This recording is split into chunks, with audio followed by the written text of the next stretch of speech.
Good morning. Welcome back to Sinister Sunrise. I'm Erin. I'm Morgan. I'm Sarah. Today, as always, we will talk about things that interest us: ghosts, true crime, and the human mind. Basically everything you shouldn't bring up on a first date. Before we start the game to decide which order we tell our stories, how was everyone's week? Pretty good. Nothing too crazy. Yeah, mine was pretty mediocre. Yeah. Neutral. Neutral is how I would say it. Like on a one to a ring. What would you say your week was? Yeah. Scrap it. I got engaged, Woo! Yeah! Yeah. Yesterday, February 1st, which is, probably a while after this comes out, but regardless, Wes, our editor-in-chief, if you will, He's become a chief now. Yeah, upgraded to chief. Yeah. He did ask me to marry him, and I said yes. So, and it's so exciting. Thanks, ladies. Yeah. So yeah, that's the week. Yeah. Wes did good. He is so good. Thank you. Oh my God! Congratulations. Thank you. All right. And then Erin, you're saying you're watching crazy movies. Erin is our resident movie TV guru. She always has good reports back on She stuff. is the movie buff. Yes. Oh, I just watched The Shining last night, so that's about it. Which was the first time you watched it, right? All the way through, yeah. I I'm basically sorry. knew what it was about. And you slept last night? Yeah. Oh, okay. What do you think about it? Now you've seen the whole thing. Oh, I really liked it. Yeah.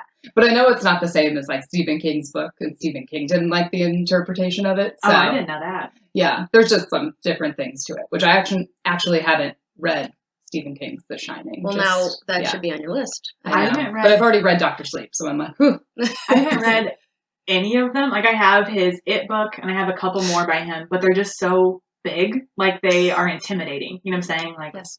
They are, but they're really good. It gets to a weird point though, but I've heard that's his why stories are really good. Being honest. My favorite one, I would really recommend Pet Sematary. That one was really good, and the book I had, so I don't know if all of them have it. There was a little excerpt, just from him about how that's his, just scariest story he's written because some of it almost happened to him in real life and to his child. Yeah, so he based it off the things that actually happened. My answer or almost happened. My answer is no. No, thank you. That one's really good. I think that one's my favorite out of all of them I've read. Okay, I will keep that in mind. You go to the library a lot, don't you? That's where you got them. Mm-hmm. Highly recommend. Yeah. Go to the library, guys. Read a book. So how do they do that? There's movies there too. Yeah, I think most libraries do, and you can just put them on hold. So, or you just pick them up and grab them. My library has a ton of movies, so that's where I've been getting most of mine. Instead of paying $1 at Redbox, I can just get them for free at the library. Go to your local library. Support your town. This is a PSA. Yeah.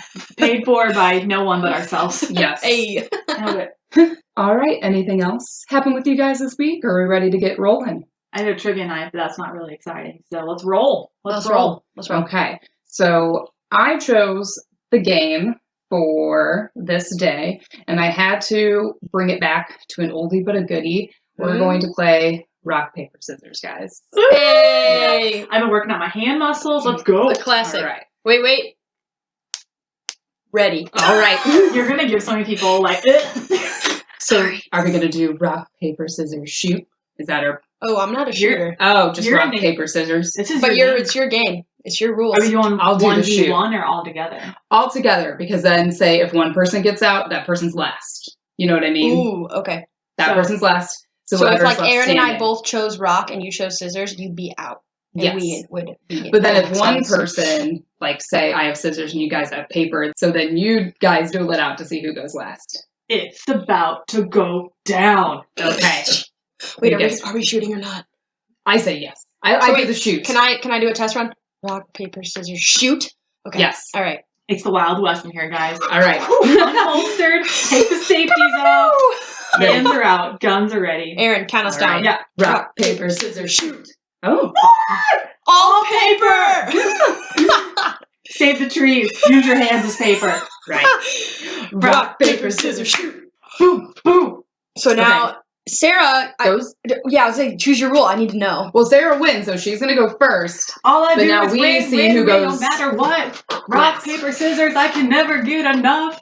Every time I step up in the building, all my papers go. I won. That's all I got. It was going so good. going for It a was. minute. I was like, I was impressed. I was waiting with bated breath, and I was I have to give credit to the songwriter of that. I can't think of your name, but it's obviously not myself. Continue. I don't know it either. Okay, Erin, you gotta go. You have to say it. Okay. Go. Rock, paper, scissors, shoot. Okay. I go last. You got a Sarah, Morgan, Erin.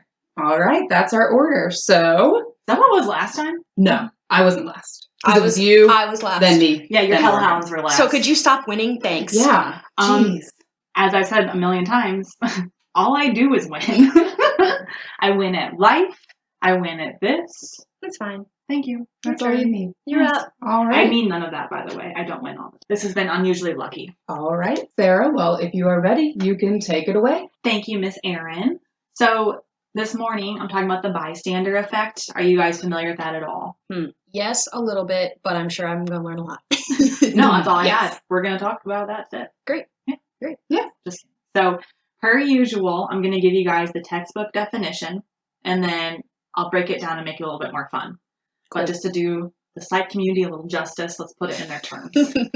And speaking of terms in psych, according to scienceterms.net, the bystander effect is when the presence of others discourages an individual from intervening in a situation. And then rule of thumb, the greater the number of bystanders, the less likely it is for any one of them to provide help to a person in distress. Oh, I Wow. did not know that. Yes, people are actually more likely to take action in a crisis when there are few to no other witnesses present. Wild. Yeah, so it's kind of funny because you always hear there's strength in numbers, but not in the... Yeah, like you'd want to be the hero. Yeah. That's so weird. And we'll kind of get into the whys here. So there's actually a lot of experiments to prove this, and there's also a few theories to explain it. Let's start with theory. One is the diffusion of responsibility, which is a mouthful, I know. And basically it just means people always assume someone else is going to take care of it. Yeah, I can see that. Yeah, a couple examples would be, I don't need to call 911 when you see someone on the side of the road because someone else is probably going to take care of it. Or they have a phone, they can call themselves, they'll be fine. A smaller example that I've noticed in my household is something as simple as taking the trash out. So when you live alone, you know it's your responsibility to take the trash out. If you have a roommate or a fiance, you may say, Sarah can get it. But that's a really good small example of diffusion of responsibility because you don't always know, like, oh, this is 100% my job. Yeah. So that's number one. Second would be conformity or blending in. An example of this would be a bully on an elementary school bus. I know my bus had this. Everyone's going to hear it. Most people even laugh along, and they all know or should know, children. Well, actually, children probably shouldn't listen to this, but you should know that it is wrong to make fun of other people, but you're going to do it anyway.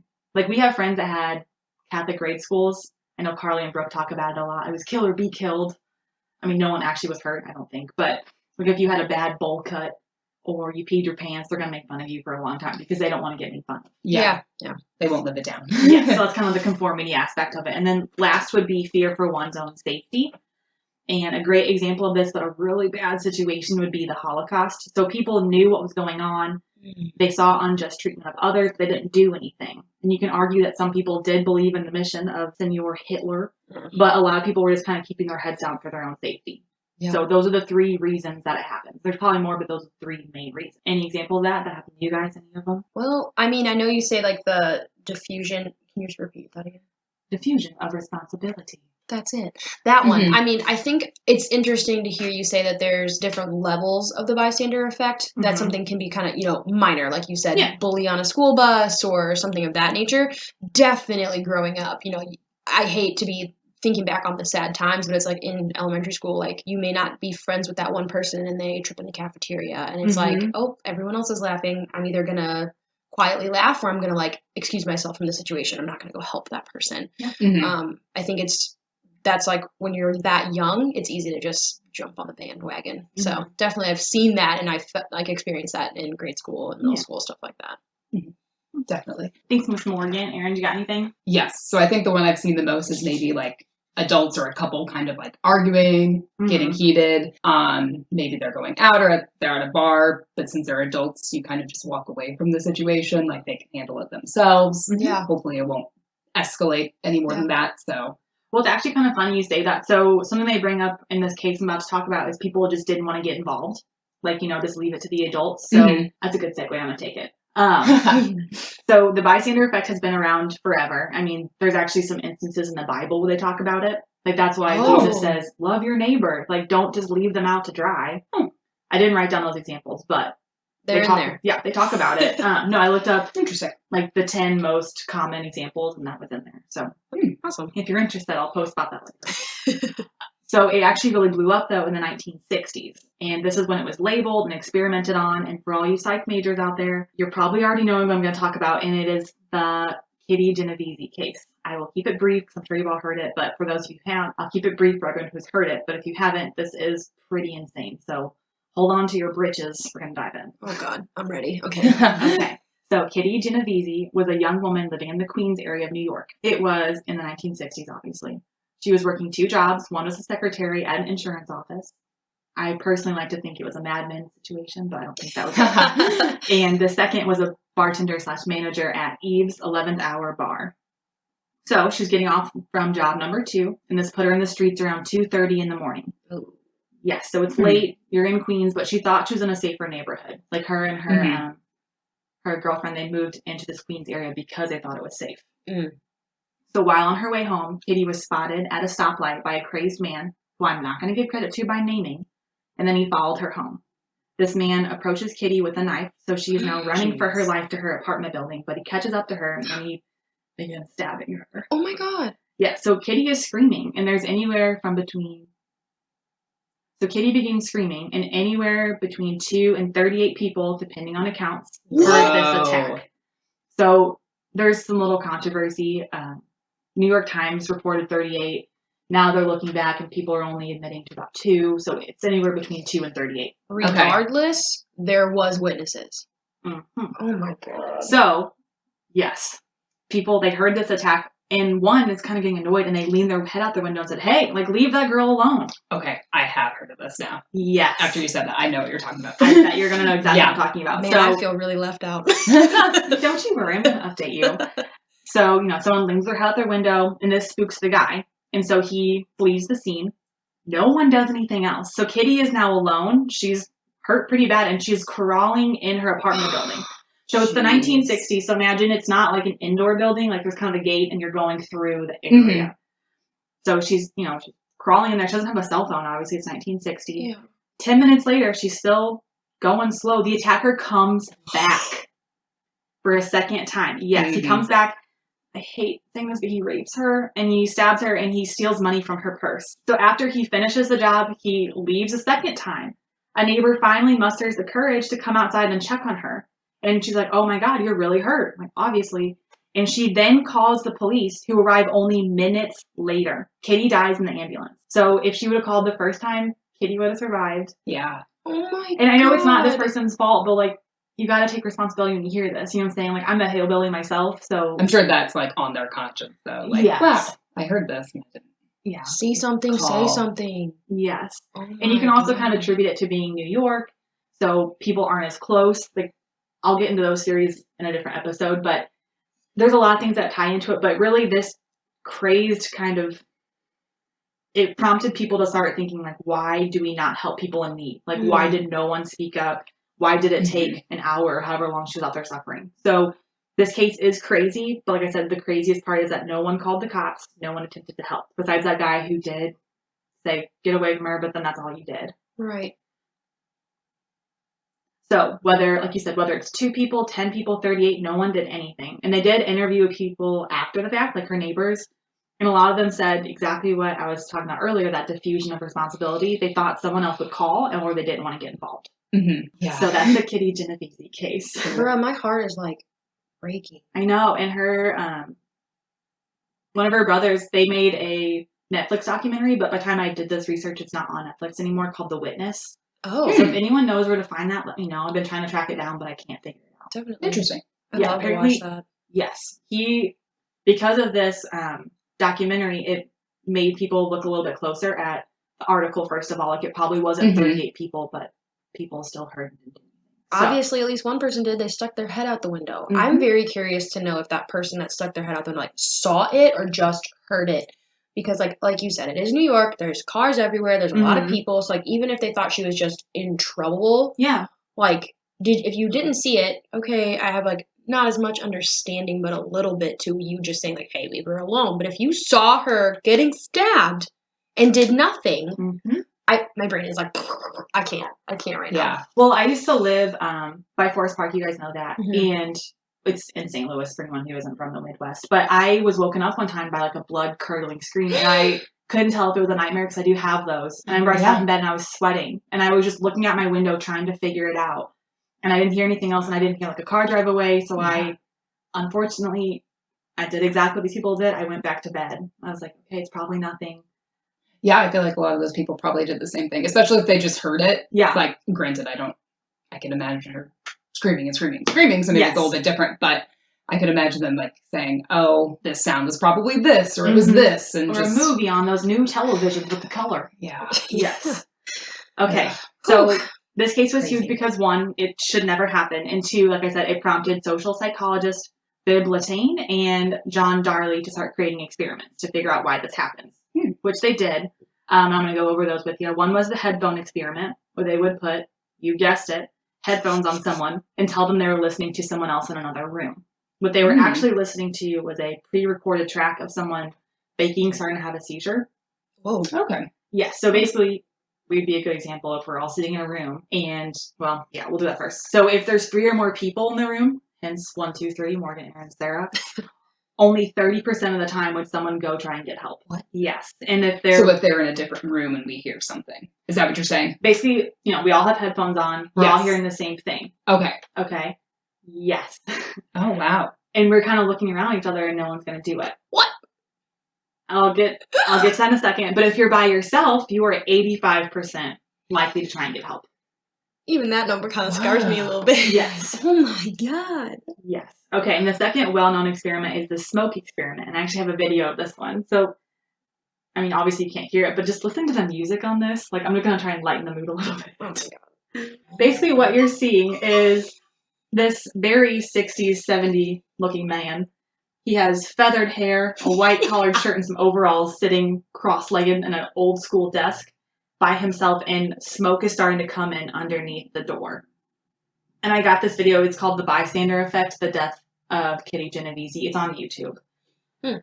Yeah, so we'll watch the whole thing. But the smoke is very obvious, okay? When the person was alone, yet again, they were 75% likely to go seek help. And when they were with what I would call planted participants, only 38% of the time they would go and try and get help. So conformity in human beings is insane. I'm sorry. And the smoke is coming into the room that they are in currently.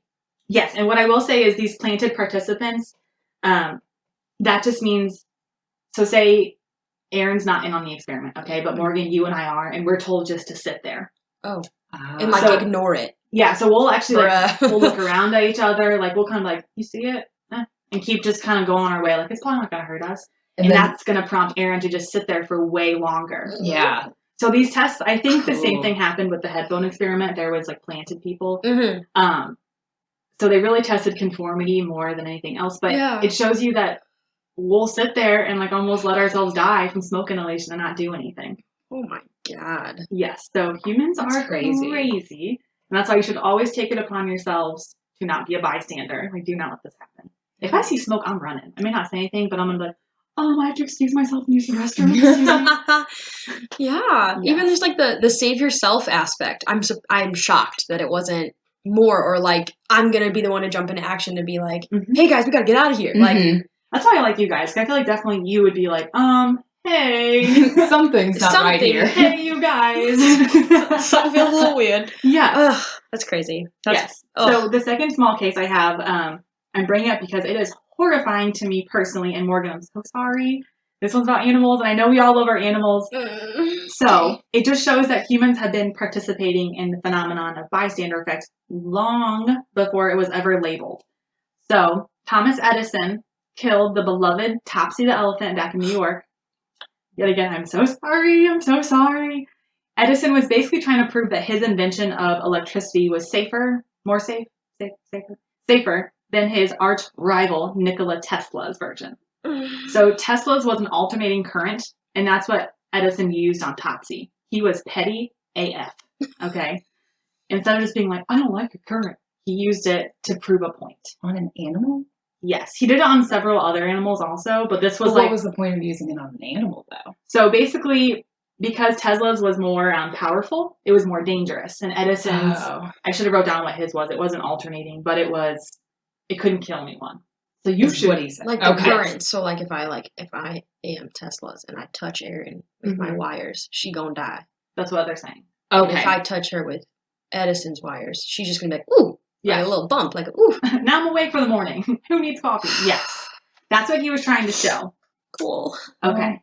Because he is so petty, I'm going to go back to using candles. F you, Edison. I'm proving a point now. In Coney Island on a cold January day in 1904, 1,500 people watched as Edison did this. And he also videoed it, by the way. There's a video of this on YouTube. I do not think anyone should watch it.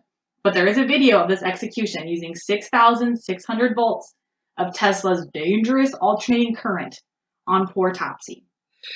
Was Peter around at this point? Because I feel like they would not have let that happen. It wasn't called PETA, but there was some kind of like animal humane thing. And hold on a second. Let me get to the end because I was going to tell you about that, which I also was floored. So after the execution, zoo workers also fed Topsy cyanide-laced carrots just to be sure. So that makes me wonder, when our grandparents talk about the good old days, what are they talking about? Because I am terrified. I can't. Think about it. This is 1904, and they thought this was an okay way to watch something happen. So at least we treat our animals better now. That's all I'm going to say. So sorry, Grandma, but I hope you weren't there. No, I know you weren't, because that'd be a long time. But still, I refuse to believe anyone from my family was there. Okay, so do you know why they were okay with this? Why New York was like, oh, this is fine. You can kill Topsy. I have a feeling. Take a guess. Well, you said the more bystanders, the more likely it is that they don't do anything. Oh, yes. No, you're right on that. Oh, okay. But the reason New York allowed him to kill Topsy. For it to even happen. Yes. So Topsy was considered a permanent threat to humans because she killed 3 of her handlers in separate incidents. Oh. No. Do not make that face. One of them, by the way, BTW, if you're young, regularly whipped her and tried to feed her a lit cigarette because he was also cray. A lit cigarette? Yeah. And so she stomped him to death. Disgusting. And I say good for Topsy. Dang, girl! I would have stomped him too. Don't feed me a lit cigarette. That's disgusting. I barely will eat sauces. Get out of here. So, like I said, this is all bad. Go Topsy. I would have stomped him too. But 1,500 people watched it happen and no one said, hey, this seems a little inhumane. Maybe there's a better way to do it. So you're asking about PETA. Yes. Yes. They did have some form of animal rights. I don't remember the acronym for it. But they thought this was more humane than hanging an animal to death. Huh? Yeah. Which again, hanging she didn't do, like she I know you say dangerous to society, put her in a freaking pin, and if that's what you think, like let her live her life. Why does she need to be hung? Yeah, why does she need to be a performing animal? Why are you whipping her? These are all questions. She whipped you back, boy.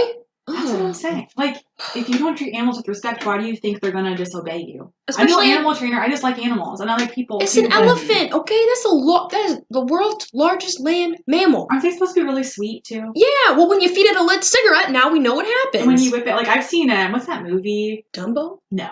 Water for Elephants. Water for Elephants. Cry every time. That, I know that probably can't be exactly what happened, but no wonder those things are getting mad at you and stomping you. Like, you don't respect it as a creature. You push it so also far. out of their element, so I mean, they're already it's almost like up. Being a slave, kind of like you don't get to choose what you're doing. It's like, no, we captured you. You're ours now. Ugh, but anyway, so the point of that story was 1,500 people watched. Everyone was like, oh, that was interesting. And I can't about their imagine. days. Yes. And they just went on the rest of their day. I'm so sorry. We're going to go to a higher peak here. I mean, like a better place. Okay. Yes. See, I was like, I cannot handle another peak. And to get worse. No, it's the worst if it's over. So if you ever find yourself in a situation where you are in a danger in a crowd of people, there is a way to combat the bystander effect. Basically, you have to just call someone out. Like, hey, you in the red shirt and the red hat and the stupid face, please call 911. Actually, do not insult them. That's not going to help you. But you have to make it really stupid proof. Like, I see you. This is what you're wearing. This is what you look like. I need you to do this. Which is asking a lot from someone who's being attacked. But if you want help, that's the best way to get it if you're in a crowd. Well, heck, even if like if you've taken like a CPR class, that's what they say. Like one person go to the, if you're performing Mhm. CPR, but if you see someone like, hey, you, Yes. call 911. So it's Yes. Because a little otherwise bit they'll just similar. sit there and watch you do it. Yeah. Absolutely. Ugh, Because- and, like, one person do the compressions, one person do the mouth. Like, let's team effort One this. person call and It's because of that bystander effect. Like, no one wants to step out of the group. So whenever you call someone out like that, you are pulling them out and almost making them an individual again, like, theoretically speaking. Oh my god. And also, this is really good because this is when the helper effect kicks in. So it's the opposite of the bystander. So once someone sees someone helping and you can call someone else, then you're going to start attracting more of a crowd and more people want to help. Like, okay. you're basically making it okay for people to get involved. Awesome. Yes. So do that. Always do that. So even if you're maybe not comfortable, giving someone CPR, if you can consciously make that decision to separate yourself from the situation, Mhm. take charge and give direction, it sounds like. Yes. It's like the next best thing you Like, can do. I can't give CPR, but I can at least step out and be like, hey, like, who can help this person? Yes. I cannot. And like repeat it till someone's like, oh, I can do Yes. CPR. And we have cell phones. Like, who can call 911? Yes. Mm-hmm. The good news is, if it involves an animal, normally people do get involved quicker now than with people. Of course. Yes. Or children. That Children and doesn't animals. surprise me. So, I know I'd be guilty of yes.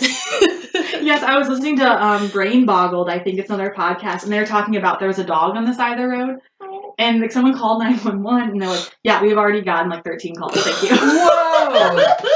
So, yet again, this is why Topsy would never happen now. Rest in peace, Topsy. We care about our animals more, Yeah. which is nice, but we gotta care about people too. Yes. Also, again, like going back to what I said with adults, it's like, well, adults can take care of themselves, but Yes, is that's a the Yeah. thought about it. But like kids and like pets and animals Yeah. can't. They're innocent. Yeah. So basically, the things we have soft spots for, we're more likely to intervene. But we have to remember, like, adults need help too. Keep Yes, that soft yes. spot for all of humanity. Yes. Yeah. Well, hold on. So, to end on a positive note, there is a video, and it was in a YouTube video I was watching. In Finland, they did release some PR video in the last 10 years where there was a child sitting on a bench in the winter with no coat, and someone stopped every 6 seconds. I did see that. Yes. I have seen that one. I know That's what awesome. you're talking about. Yeah, so I think we're Yes. getting better, like, despite what everyone says with social media and stuff. Like, we still care about people. So, or maybe it's just Finland and they're nicer than America. Which That is could be it, also too. possible. I mean, Yes, but every 6 seconds is good. So there's definitely exceptions to this. And also some communities have started enacting Good Samaritan laws. Ooh. Yes, so it requires people to help when they see an emergency situation, or they are a legal penalty. So they could get in trouble for not helping. That makes sense. Yeah, Yeah. I kind of like it. I mean, I know it's crazy and it seems extreme, but if it helps people look like, hey, you're stranded on the side of the road. Hey, you're in a dire need. Maybe I should look up and actually help you. Then I Yeah. agree with that. If you're able, help. Like if if you are, like if you're seeing something in your Yeah. if your eyeballs work, if your ear holes work, if your legs work, step to it, help them out. I was waiting for if your leg holes work.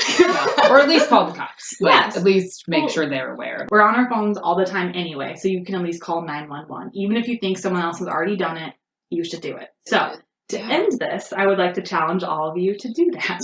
If you see someone in danger, please take action. Do not leave it to someone else. Be responsible. Also, if you see the trash needs to be taken out, Andrew, please take it out. Do not leave it for me to do. I hate the dumpster. I have to kick it sometimes because animals get in our dumpster. And one time I saw my life flash before my eyes. A raccoon, I swear to God. I don't know if it jumped out or if it just like zip-zapped around in there. I heard it. I think I lost 10 pounds. I ran so fast. I probably broke like some space-time barrier. So now I like carefully like kick it and I wait for like a Morse code back. And if I don't hear anything, I toss it. Just- I'm in here. Like, I'm not trying to interrupt you. If you're like taking a little nip-nap in there, Yeah. I'll wait. Man, zip zap, nip nap, all in the dumpster. It's because I researched the 1900s, I think. But get ahead, I'm out of here. Anyway, so yeah, so don't leave it for someone else to do. And as always, be good to yourselves. Take care of others. It doesn't have to be critical for you to be in a bystander situation. It's up to everyone to help each other out.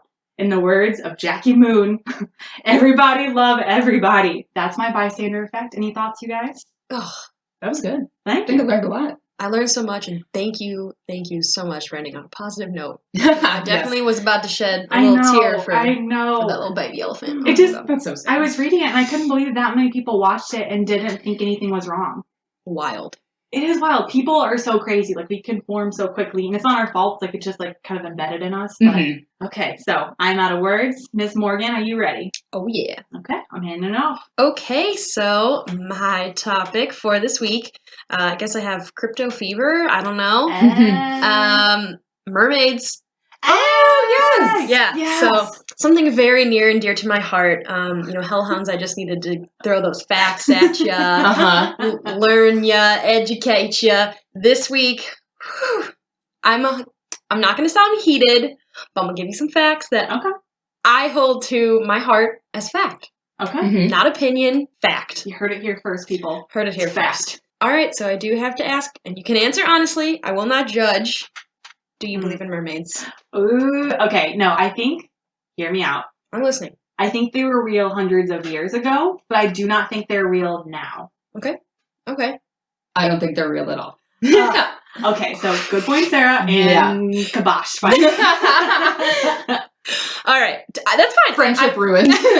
I'll leave now. It was blossoming, and we're done. As long as you just listen to my words and just smile and nod, then everything will be. I will keep an open mind. I will keep an open mind.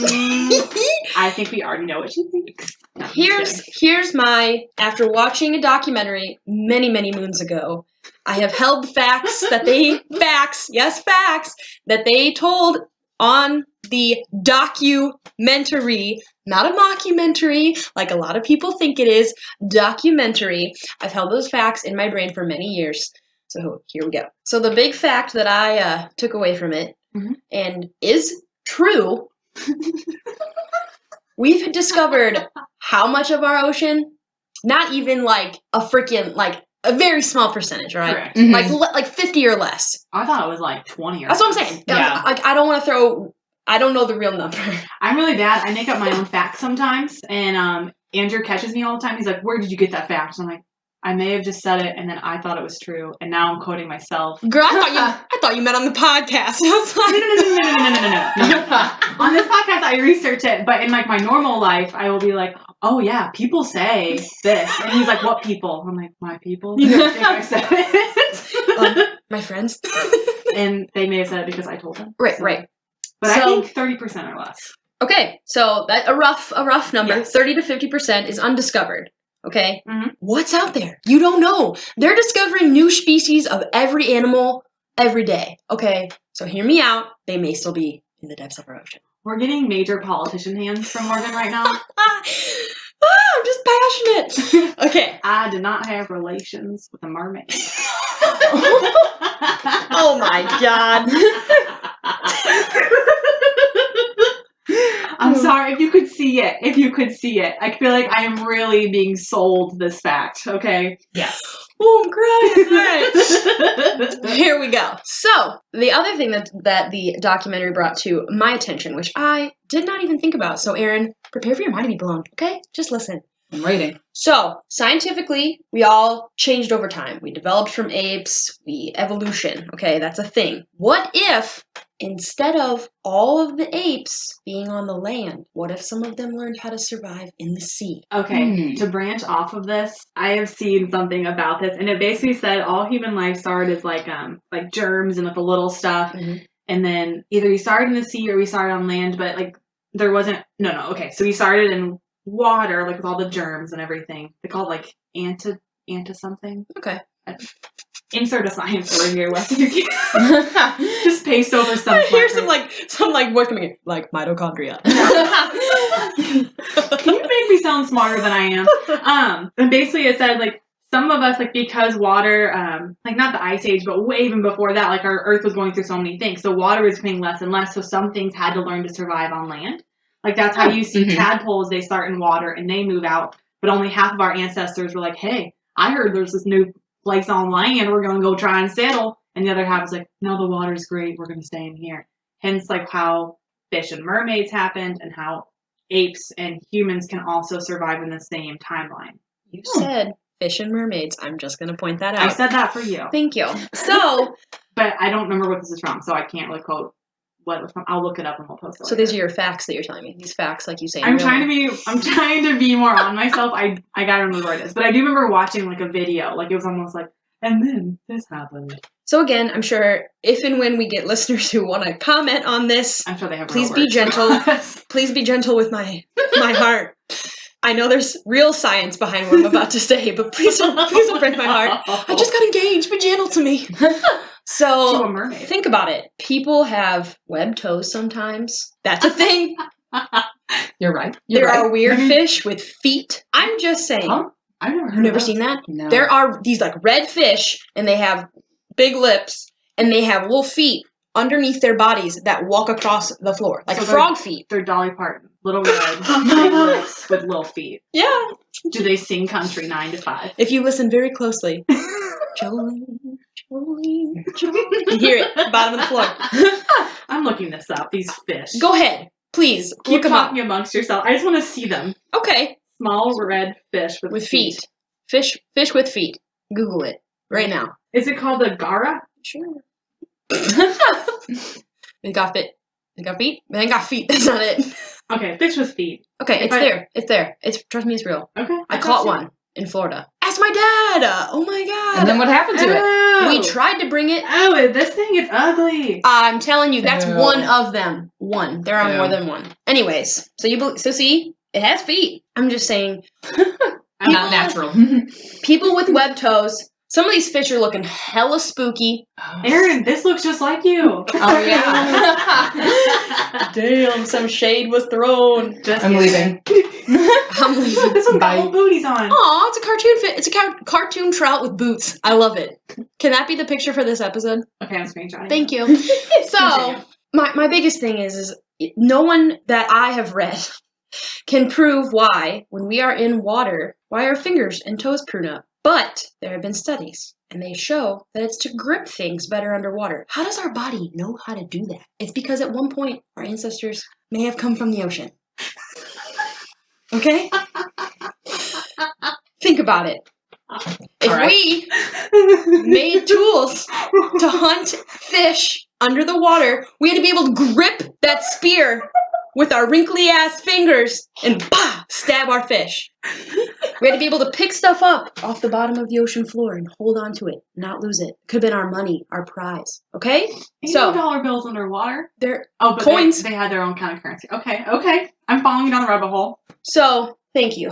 My thing is, while many mermaids are depicted in many movies, okay, we got the 13th Year. Classic. Great movie. Peter Pan. Peter Pan. Harry Potter. Those Mhm. ones kind of scare me a little bit. Mhm.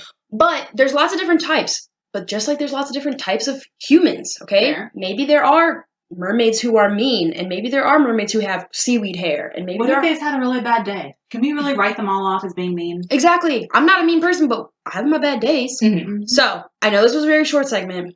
I just wanted to put some knowledge in front of your face to really think about the fact that they're real. Maybe. So you stand behind this 100%. You think they're still out there. What do you... Okay, hold on. I'm not... Scratch that question. Throw it out the window. Since you do think they're out there, Okay. what do you think they look like? Like, if you had to put the most basic-looking mermaid in a tank, what would it look like? I think it would not be pretty. I think it would be less scary than the ones on Harry Potter. Okay. But I think, again, this is from that documentary, like, our human skin is, like, pretty soft and, like, shrivels up. I think mermaids are more scaly on their whole body, but they look human. So I hate to admit, I've watched a lot of documentaries on this as well. And you're holding out on me? Oh my god! I also watch Ancient Aliens. I like to just dabble and think. Yes. Just a little bit of everything. Yeah. And What if? Clavin wants to kill me all the time, I'm sure. 'Cause I'm like, listen to what could have happened. So they've actually tried to like make what mermaids would have to look like. And it's basically like a human-sized thing. Some have like a tail, but some also have like our limbs with just those webbed feet on the end.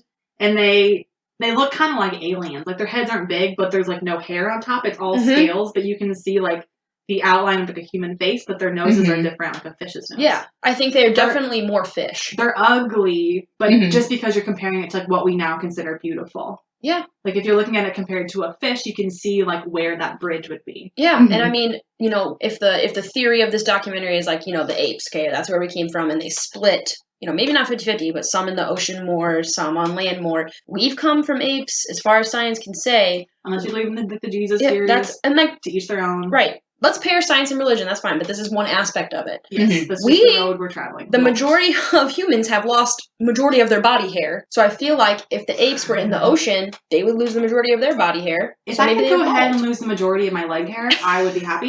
So I don't know if we have to pay in the evolutionary scale, but I would. You know what? I have some nickels I can give over. My knuckles aren't hairy like monkeys, and that's all I'm grateful for, okay? Don't have hairy hands. Some people are. I bought a car once from a guy who had hairy knuckles. Men are different. They're different species. I get a little bit. Now that's a mouthful. Yeah. So again, I know, like I said, it's a little bit short, but I just wanted to express to our listeners where I am with this. Yeah, I will interject real quick because I think the only thing I've heard of about mermaids are like, well, sirens. Whenever like leading, like pirates or whoever, like overboard and killing them.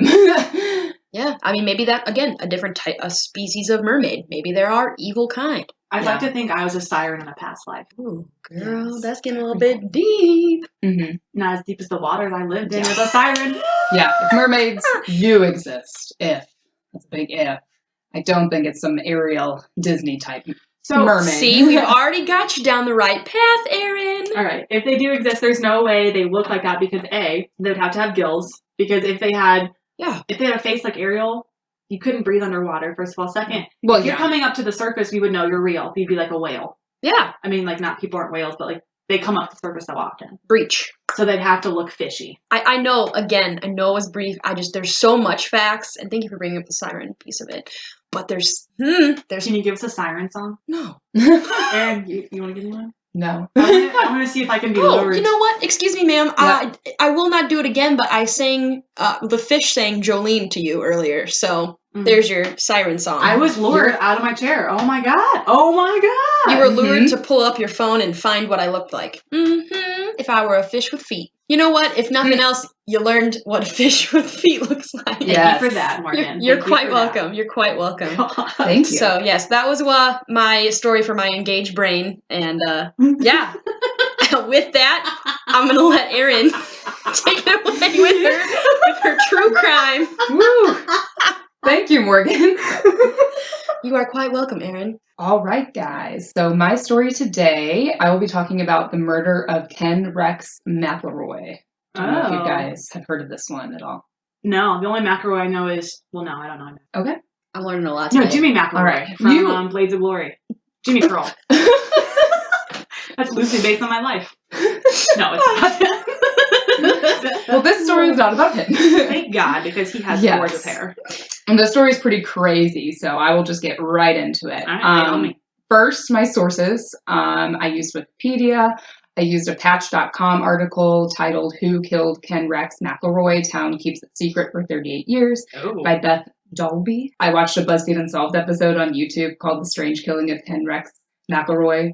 BuzzFeed Unsolved is great. It was a good short one to watch. I would highly recommend that. Okay. And then I also listened to a podcast called Criminal, and their episode is titled Bully. I love Criminal. Yeah, it was really good. That was the first episode I've actually ever listened to Criminal. Bully, like Bully? Yeah, okay. Bully. I've skipped around so much, so I don't know if I've heard. I'm ready. Oh my gosh. It's episode 66 if you want to know. Thank you. Bully. Yeah, okay. It was really good. Okay. Yes. All right, so to get started, Ken Rex McElroy was born on June 1st, 1934 in Overland Park, Kansas. Mm-hmm. He was the 12th child to Tony and Mabel McElroy, who were poor tenant farmers. There's a lot of them.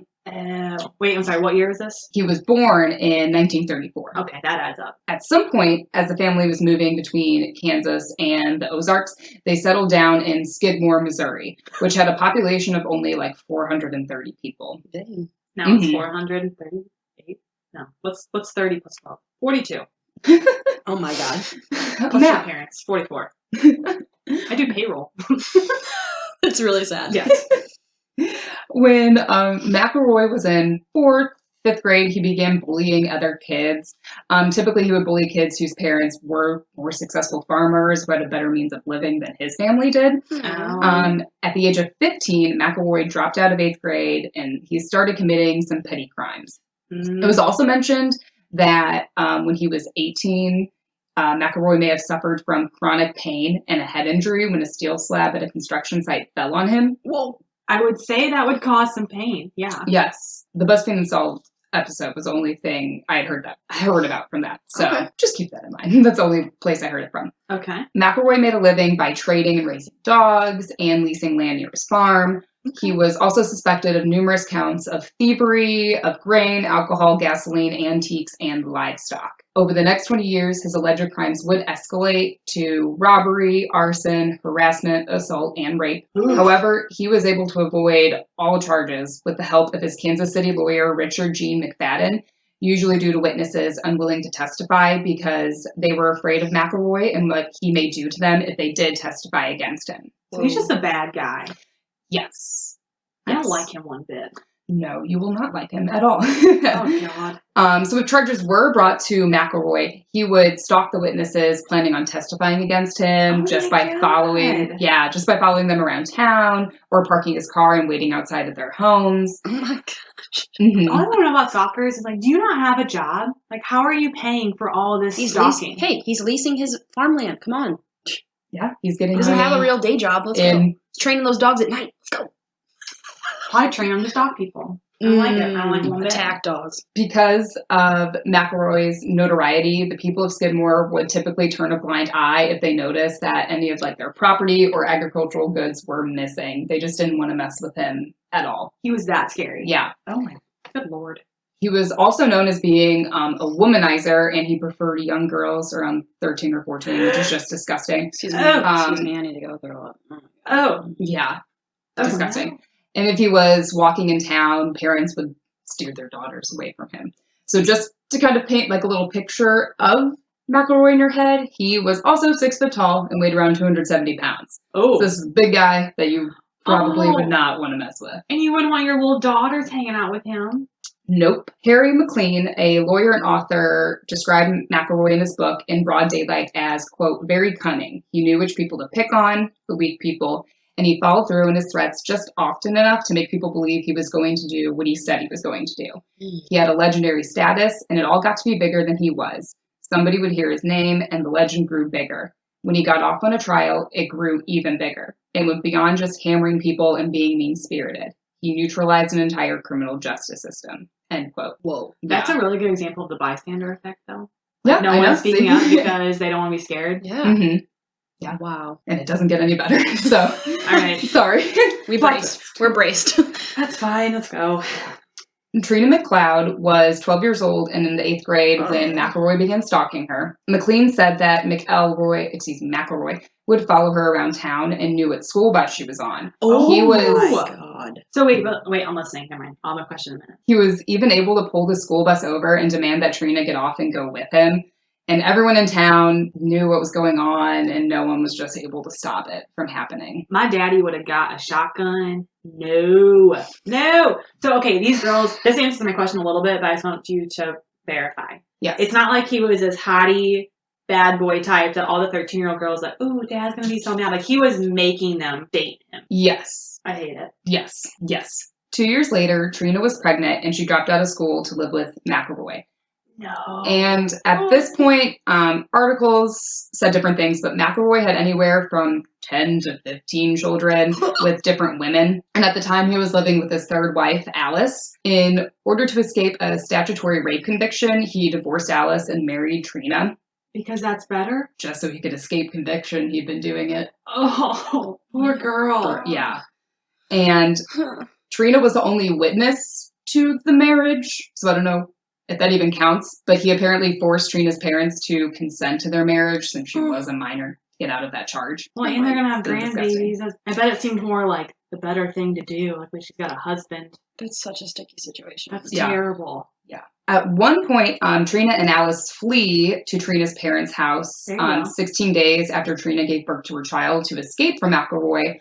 According to court records, McElroy tracked Trina and Alice down and brought them back to his house. Oh, my God. Even though he had them back, he went back to Trina's parents' house. He shot their dog and he burned their house down. Oh, my God. Yeah, Trina's parents were not home when this happened, but he didn't get. Sounds like he. Message. Yeah, I'd say or it doesn't it sounds like even if they were home, that was his goal. Like he was just gonna burn it down no matter what. Thank God they weren't home. Yeah, and then just a little extra fact. So In 1981, Trina told People magazine that the house fire was actually caused by faulty wiring. That was the interview she gave to People, but What? it was McElroy that did it.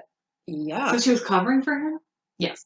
What's that called? What's that called? Psych person where you stick up Stockholm syndrome? Yeah, they do a little bit of that. Yes. Yeah, I think it's a little typical, but really sad.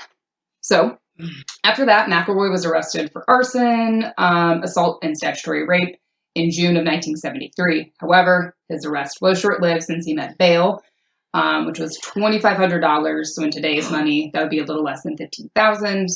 During his arrest, Trina and her baby were placed in foster care in Maryville, Missouri. After his release, McElroy found out where Trina and his child were staying, and he parked outside of the foster home for hours, apparently not taking his eyes off of the house at all.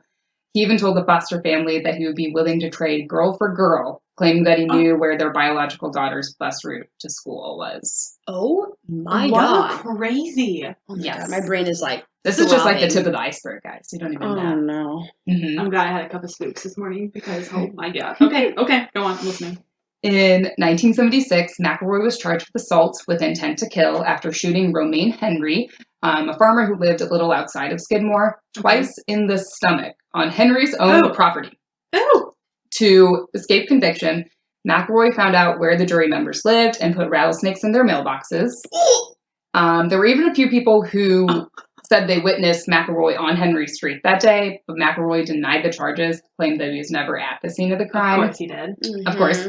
Without a set court date, the case dragged on, and Henry claimed that during this time, McElroy parked and sat outside his house over 100 times. When the trial did eventually happen, this is what Wikipedia said. I didn't find this anywhere else, but 2 raccoon hunters claimed that McElroy was with them on the day of the incident and that they were nowhere near Henry's property, with no clear evidence and the alibi from the raccoon hunters. McElroy was acquitted, even though Romaine stated, "How could I not know who shot me?" Yes.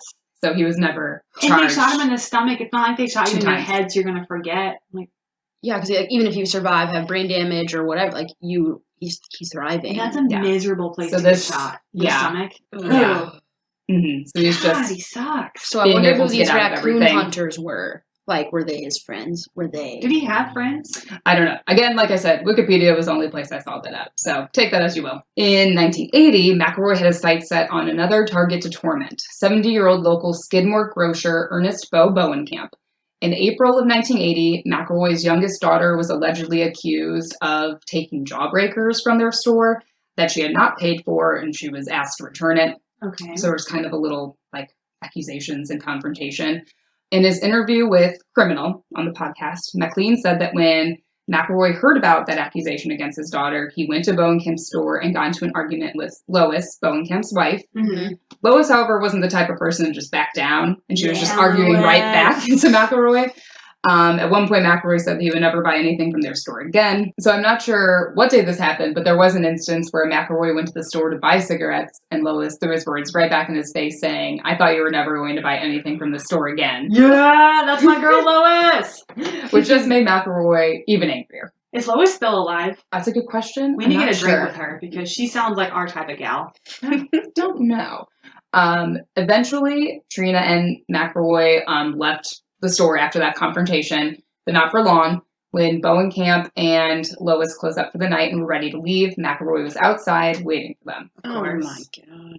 Bowenkamp and Lois were able to leave for their home, but McElroy's stalking continued. He would wait outside Bowenkamp's house while Trina would wait in the car and watch. One day in July, McElroy went to the grocery store looking for Bowenkamp out in the back with shotgun in hand. Oh. After making some threats, McElroy shot Bowenkamp at close range in the neck.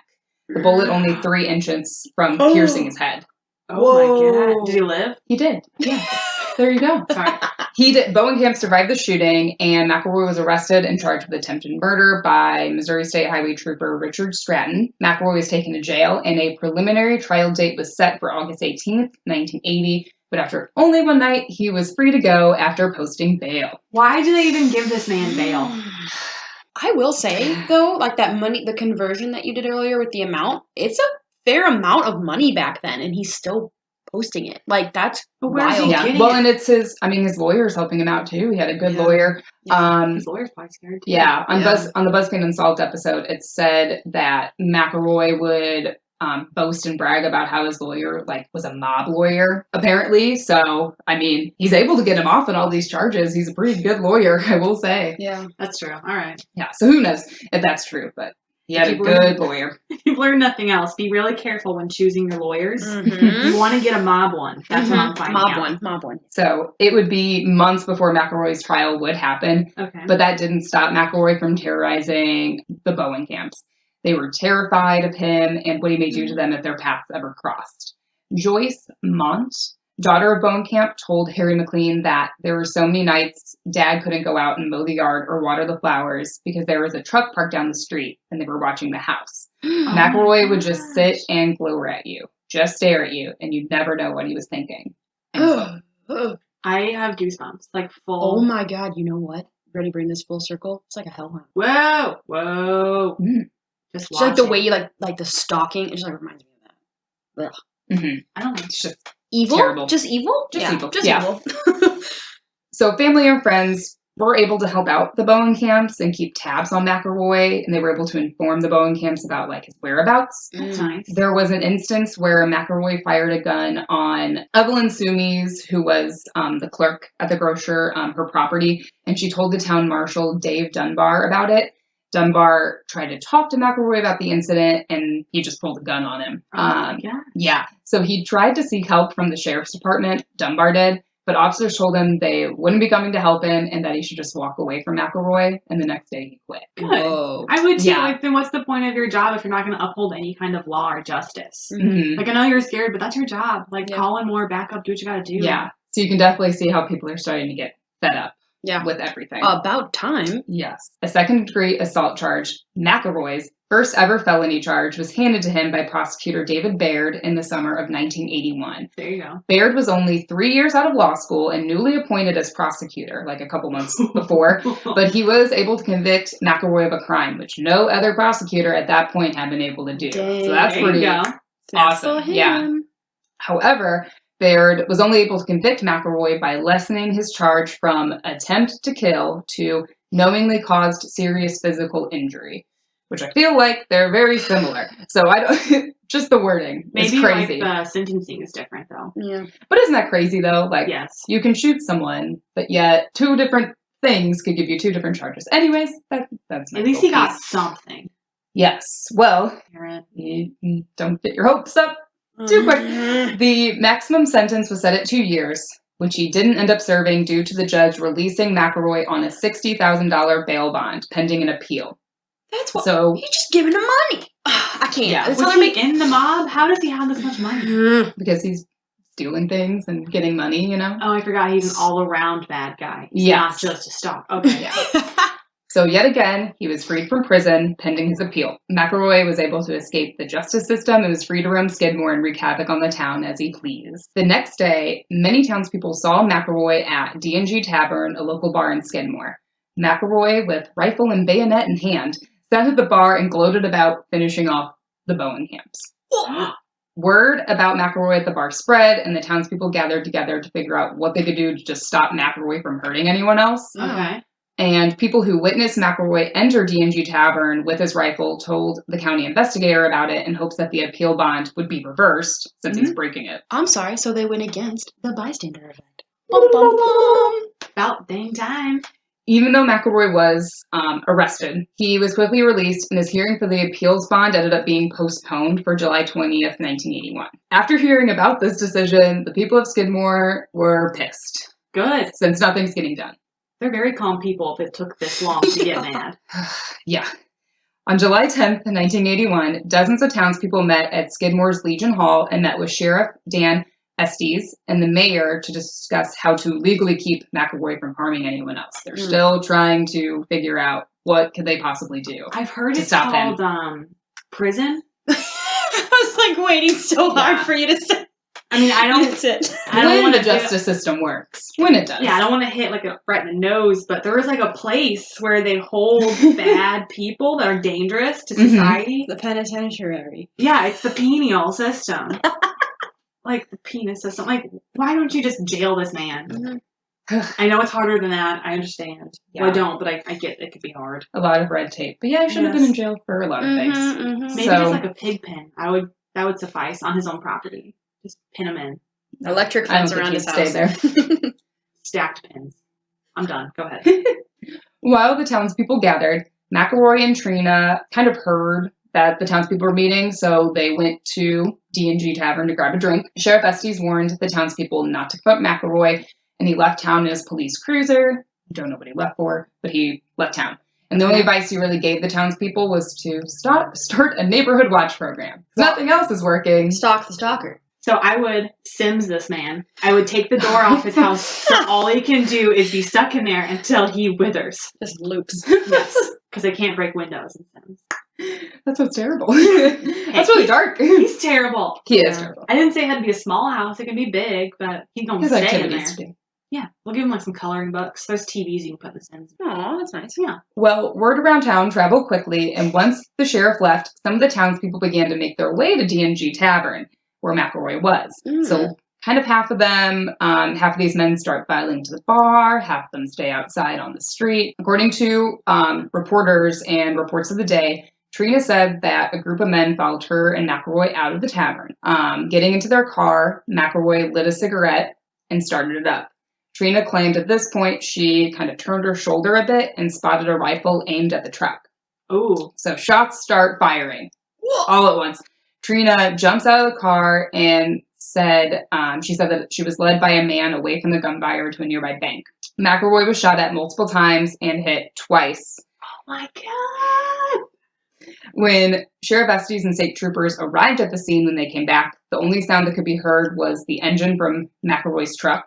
His foot landed on the accelerator when he was shot, causing it just to run. So it wasn't moving, but it was just running. It was in neutral? Yeah. Okay. No one had called for an ambulance, and everyone had left the scene. Yeah. Oh my God. Mhm. Dang. So no one was there when they came back. And the sheriff left. It's almost like when mom and dad are like, don't have a party. I'm going out of town for 6 days on your spring break, and here's all the beer and the keys to the whatever. Yeah. We trust you Oh my wholeheartedly. God. Mm-hmm. Investigators found shell casings from 2 weapons, a .22 caliber Magnum rifle and an 8mm Mauser, a German World War I era long-range rifle. So it kind of sticks with what Trina said, that she saw a rifle. Yeah. The guns were never recovered, and the number of witnesses range anywhere from like 40 to 60 people. So different articles, different things will tell you different numbers. Yeah. But a big amount of people that witnessed it, and it happened in broad daylight too. This wasn't like nighttime. This happened in broad daylight. Oh, I love it. Trina obviously was one of the witnesses, and she claimed to know the identity of the shooter. However, no one was ever brought to trial, and no other witnesses that police questioned corroborated her testimony. Witnesses at the scene that were questioned were either unable to name the gunman or told police that they did not see the shooting happen. And McLean, again on the criminal podcast, said the men, he knew where the men present at the shooting were at because he did a lot of research for his book. So he knew where they were standing. And obviously when you hear a gunshot go off, you're going to look to where you heard the sound. So more people know what happened than let on. Of course. Let's say that. Even after investigations occurred, neither the DA nor the coroner's jury ended up pressing charges against anyone. I'm really not mad about it. I mean, I say nice. I mean nice. Normally I'm pro criminal justice or whatever, but not in this case when it does you wrong 17,000 times. I know. It sounds like getting rid of varmint. Like, I mean, they asked the sheriff, excuse me if that's not his proper title, but like, how do we keep our people safe? How do we do this? And he was like, I don't know, but I'm gonna leave town, and you can make that decision however you want. Bye. And he's in this bar. Have fun. Yeah, he's right here. He's right there in that spot. You all have guns? Just wondering. Bye. Yeah. Well, it's really, I'll get to that at the end because it's interesting to think whether it was like vigilantes, however you feel about that, if it was a whole town or who it was. So I'll get to that in just a little bit. Okay. On July 9th, 1984, Trina files a $6 million wrongful death lawsuit against the town of Skidmore, county of Nottoway, Sheriff Danny Estes, Steve Peters, who was the mayor of Skidmore, and Del Clement, whom Trina accused of being the shooter, but who was never charged. Dang. The case was later settled out of court, and Trina was rewarded $17,600. She ended up remarrying and moving to Lebanon, Missouri, where she ended up living a normal life. After moving, she refused to do any interviews concerning the death of McElroy. She ended up dying of cancer on her 55th birthday on January 24th, 2012. I will end the story on a quote that I found interesting. Okay. So Mont, Bowenkamp's daughter, told McLean during interviews and for his book that, quote, justice failed everybody. It failed McElroy too because it failed to protect him from himself. The justice system just crashed and burned over this case, end quote. And to this day, no one has been charged with the murder of Ken Rex McElroy. What a cool story. Isn't that the most interesting thing you've ever heard? Why is that not a movie? I think it actually has, I looked on Wikipedia, there is kind of like a docu-series, but it's on it's like Sundance streaming thing. I don't know what it is. Never heard of it. But yeah, there's like a couple episode docu-series about it. I think like 2 movies have been made based off of it, which I didn't watch. But if you just look at the Wikipedia page, it has it all at the bottom of what you can watch. A couple podcasts have done episodes about it. But do we know why he was so rotten? Like, I know you said that steel slab incident, but did anything else happen? I don't know. I think he was just mean to be mean. He knew how to get people to do what he wanted. And I think once he started doing it and people started to become afraid of him, he just kept on doing it. I mean, if you know how to work people, then he's going to do it. Yeah. Yeah. And then I don't know what you guys think about like vigilantes, but McLean said that he didn't believe it was a vigilante killing. He didn't believe that the whole town like came together to do that. He thinks they were fed up, obviously, but he doesn't think that they all knew what was going to happen that day. He thinks that maybe one person, it seems like, I guess 2 people, since there were different guns, 2 people just took the opportunity during that time when people, were all gathering at the tavern to shoot I mean, McElroy. Some people do football games on Friday nights at the town. Some people kill bad guys. Yeah. Who are we to judge? McLean just said that he didn't think people were like calling each other up, like, oh, it's going down this time then. I would like to think they did. I mean, probably not, but yeah. I mean, there are different theories because some people do say it's the whole town. I mean, technically, all these people kept the secret. Like, people know who did it. So if it was actually Del Clement, McLean did describe in his book that he was like a hot-tempered man. And he really didn't, during his, years of research when he was making his book, he didn't hear another name besides Del Clements that was seriously mentioned as the shooter. So take that as you will. He's never been charged, though, so I won't. But if he did do it, Del Clement passed away, I think, in 2009. So the town kept a secret and protected him for like 28 years, if that is true. Wow. So I think it was probably, I pictured in my head of like I said, they went to the sheriff and were like, how do we do this? And nothing really came of that. So I feel like maybe if it was that person, they said 2 types of guns. So maybe there was 2 people who both were just fed up and did it. And then like they said, all they could hear was the car running. It was just that moment of like looking around the crowd and being like, we're done. Like, this is it. And just like telepathy. Yeah. I mean, they all did gather to kind of confront him. So I think that was like, okay, let's try to say something or do something. I don't think they were like, we're going to kill him or murder him, but all it took was that one person to come through and be like, I do. You said there was like 400 people in this town? So it was pretty small. Yes, it's a very small town. Probably not very many bars or anything. Probably not very many bars or like taverns. No, I think that was the only one. I think it was very small. Like, you have your main grocery store, you have your main bar, you have your main this, and that's about it. One of each. I can see something happening like, I heard he's in town. We have to stop this. We all have to confront him. And then 2 hotheads brought guns. Like, I can see they're kind of like trying to chase him out of town or something. And then these guys were like, God, like, I can't do it. It's like Gaston with the Beast. Kind of. From Beauty and the Beast. That's actually... He's like, let's go whole town. Let's go. Like, we're going to get him. Yeah, that's how I see it happening. Like, they wanted to be action because there is no action. But they thought it'd be like a screaming match. Yes. And someone verbal confrontation. Yeah. Yep. I mean, obviously I wasn't there, but I know. It's crazy that we can speculate. Yeah. All of this, all these different ideas and what could have happened, but we will never know what did happen at all. In a whole town. That's crazy. I mean, not a whole town, but a good chunk of it. Yep. Mm-hmm. Cool story. Yeah. Cool story. Yeah. That's the story of the murder of Ken Rex McElroy. Guys. Thank you. Yeah. I am sufficiently, thank you. Blown away. Yes. Thank you guys for listening, and thank you, Sarah Morgan, for your stories. They were awesome today. You're welcome. Thanks. Hope this was enough Sinister Sunshine to get you through your day, guys. Follow us on Instagram at Sinister Sunrise Podcast to keep up with our posts and see what's going on. Also, you can email us at sinistersunrisepodcast@gmail.com. Please send us your personal stories that are paranormal related, true crime related, dream related, anything at all that you want us to read, or even recommendations for stories that you want us to research and tell on the pod. And with that, hope you have a great day, guys. See you next time. Thank you. Bye.